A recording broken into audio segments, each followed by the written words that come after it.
Intel Corporation, ticker symbol INTC, is currently trading at $24.52 a share. It's recently jumped about 10%, and the reason for this is the speculation of the TSMC deal, which is Taiwan Semiconductor. Intel shares jumped Thursday, extending their recent rally on the speculation of a deal with TSMC.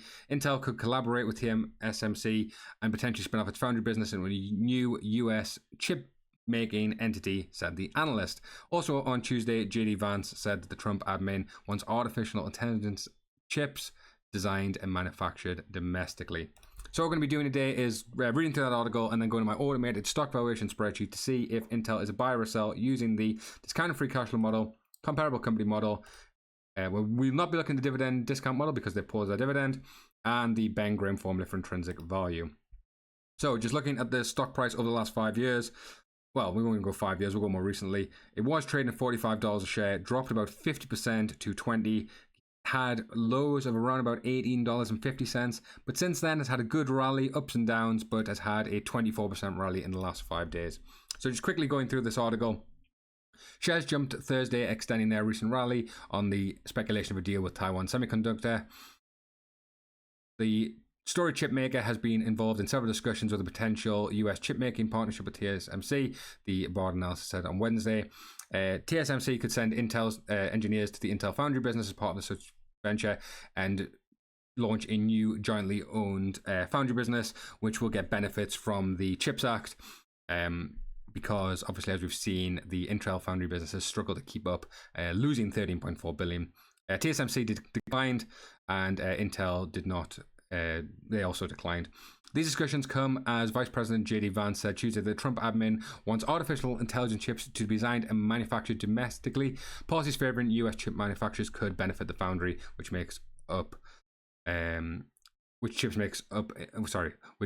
in the US for third parties. And as we saw, the stock has popped recently and is trading at a 25% increase since its lows of about $19 a share. So let's go look at the automated stock valuation spreadsheet. If we put in the ticker INTC, this will load all the latest company financial data for Intel. If you're interested, check my Patreon, links are in the description, but we'll talk about that more later. Price $24 a share, market cap of $104 billion. PE does not have a PE ratio, it is not profitable at the minute, market average is 30.5. Earnings per share, negative. Beta, 1.1 mean is more volatile than the market, but unfortunately in this case it means it's been going down. Analysts currently don't have it as a buy, also $22 a share. They do not pay a dividend currently. Even Google says they pay a dividend, but the dividend was paused earlier this year. So let's have a look at the revenues. We have the full year revenues, but 53.26 billion. You can see it's just been steadily decreasing actually over recent times. They had all-time highs in 2021 and has dropped down since then, so revenue is decreasing. Net income, not profitable. This is due to, obviously said, foundry business, 2024 down 18 billion. Free cash flow, similar story as well, although this has been decreasing over recent years. Switched in 21 to 22, minus 10, minus 14, minus 15. So they have not had positive free cash flow in the last few years. If we look at operating cash flow versus CapEx, operating cash flow is decreasing and CapEx is up. So yes, good, CapEx is up, but obviously we do not want decreasing operating cash flow. Shares outstanding, they have historically bought back shares and have recently issued shares, but I think they do have a buyback.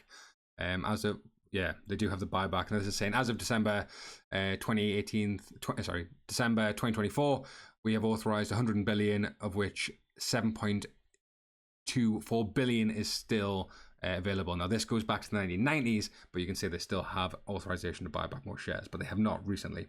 So let's have a look at the discounted free cash flow model. This is a way of valuing stocks, looking at their future free cash flows and discounting them to today's value. And currently it is putting Intel at $3 a share, $3.92.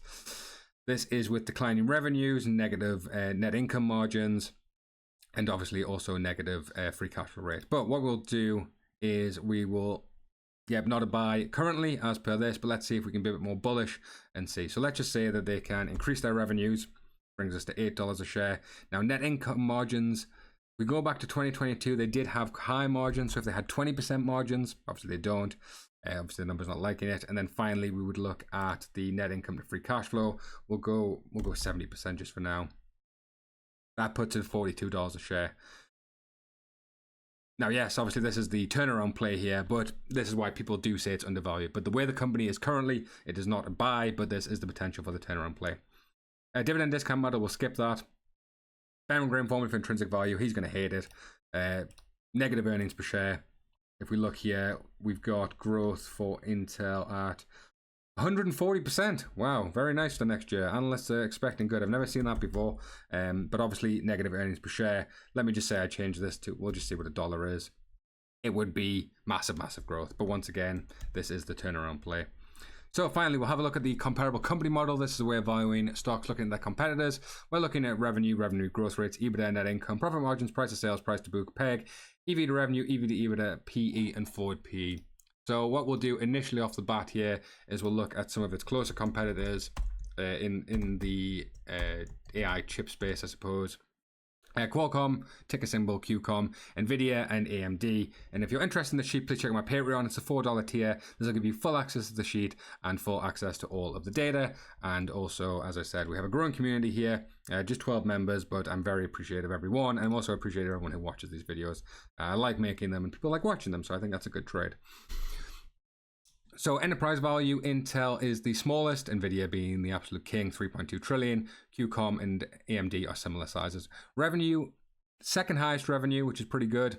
Revenue growth rate negative, all these companies are growing. EBITDA, third lowest, only not profitable company, negative margins. Price to sales, it is the lowest, which is positive. Market average is currently around about 3, so that is good. Price to book, once again, market average is around about 5. All of these are lower than that, Nvidia being the highest. PEG, Peter Lynch's price to earnings growth. Ideally, you want this under 1. Nvidia and AMD are under 1. Now, they're close to 1 Intel, but not under 1. EV to revenue, it is the lowest. EV to EBITDA, highest. EV, well, PE, not profitable. Forward PE is highest. So in terms of EV to revenue, it does like it. PE ratio hates it. So that is not good for Intel. Also, what we'll do is we'll compare it against some similar companies. We'll go IBM and MU. IBM, of course, being IBM and MU being. We'll let this load. Is it going to load? Yes, Micron Technology Inc. And we'll just compare it against those two as well. And we'll keep AMD in there. They're quite close. EV to revenue, it is the lowest. EBITDA, once again, incredibly high, not profitable. So off fundamentals in its current state, Intel does not look a buy. $14 a share on discount free cash flow model, even lower. But if they're able to get back to sort of their similar numbers, this could be a good turnaround play at about 100%. But yeah, the real question is this foundry business going to kick off? Is it going to get back to where it was? But for any people who've been buying and selling, even if you bought at the bottom of 2023, you've made basically no money and lost money since then. Stock was trading at $70 a share. It was trading at highs of 50. And since then has dropped about 50%, but is recovering. Right, guys, thanks for watching. Please give a like on the video if you enjoyed. Subscribe if you're not already. Check out my Patreon, and I'll catch you guys next time.